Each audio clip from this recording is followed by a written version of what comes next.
People believe they recognize others by what is shown to them: a controlled smile, a measured sentence, polite behavior. But this is precisely where the error arises, because a person's essence doesn't emerge when he speaks. It emerges when control cracks. Carl Gustav Jung understood this clearly. He explained that visible consciousness is only a small part of the psyche. What appears is only the surface.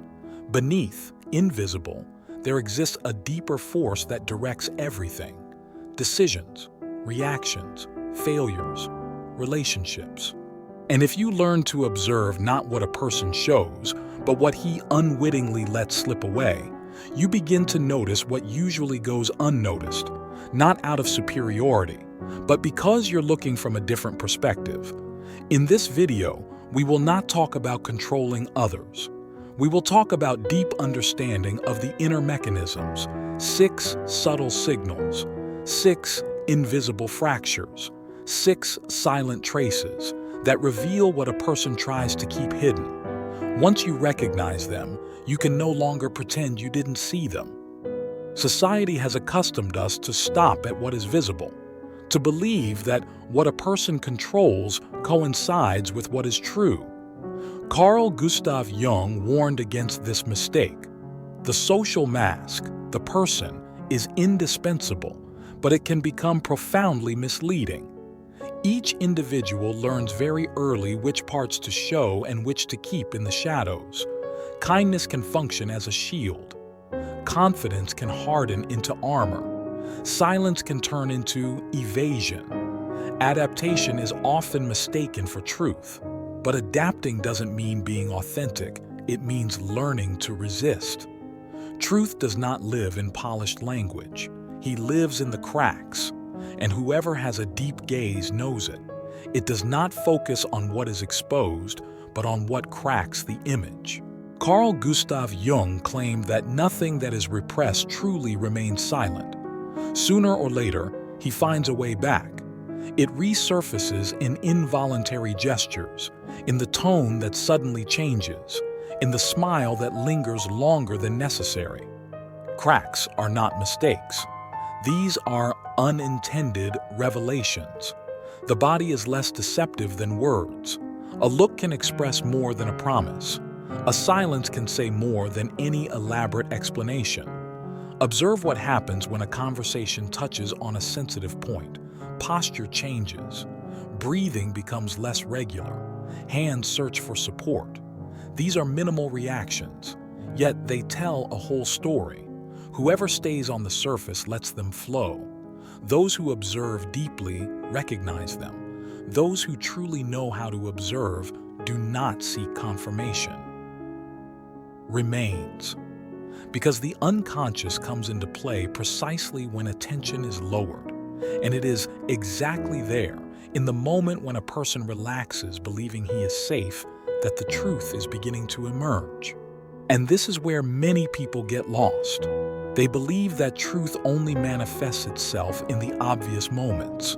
But in reality, it can be glimpsed in the most overlooked details, the way someone diverts a conversation, the way their gaze shifts, the way their voice changes speed for no apparent reason. The unconscious does not construct lies. It simply emerges when sustaining control becomes too burdensome. The more a person tries to appear linear, the more the body begins to resist. And it is precisely in that discontinuity that the truth becomes legible. The body always speaks, even when the mind is silent.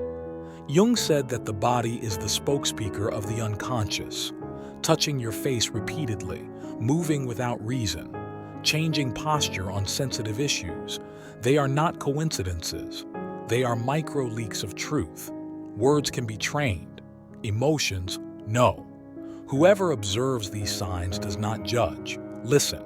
And the more you listen, the more he understands that the ostentatious security often hides deep fragility. One of the most powerful signals described by Jung, it's the projection. What we do not accept within ourselves, we see it in others. He who judges with ferocity, he is talking about his own shadow. He who accuses without measure, he is confessing an internal battle. Any excessive judgment, it is a disguised admission. Look at those who always criticize the same defects. Observe who reacts with disproportionate anger. Watch out for those who see threats everywhere.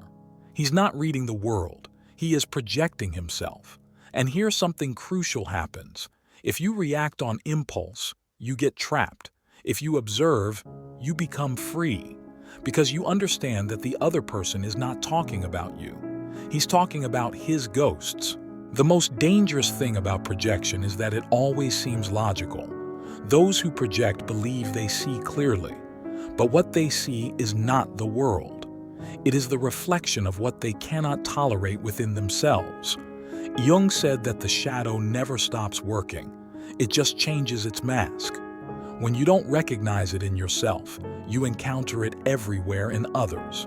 And that's why some people run into conflict wherever they go, not because the world is hostile, but because they're fighting an unresolved internal battle. At that moment, you have in front of you an open window into his soul. Jung called the complexes autonomous emotional nuclei. They are not simple memories. They are wounds charged with energy.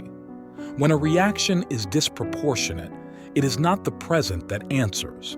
It's the past, an innocent joke that triggers anger, an observation experienced as an attack, a minimal detail that causes emotional breakdowns. In those moments, you are not talking to the adult person. You're talking to a wounded part, stuck in time. Whoever understands this does not defend himself. Observe. And in that moment, sees the hidden story of the other. Each person wears a mask. It is necessary. But no mask is eternal. A lowering gaze, a voice that trembles, a laugh out of time. These are very brief moments, but revealers. In those moments, you are not seeing a lie. You are seeing the truth which can no longer be filtered. And who knows how to recognize it? It is no longer manipulable.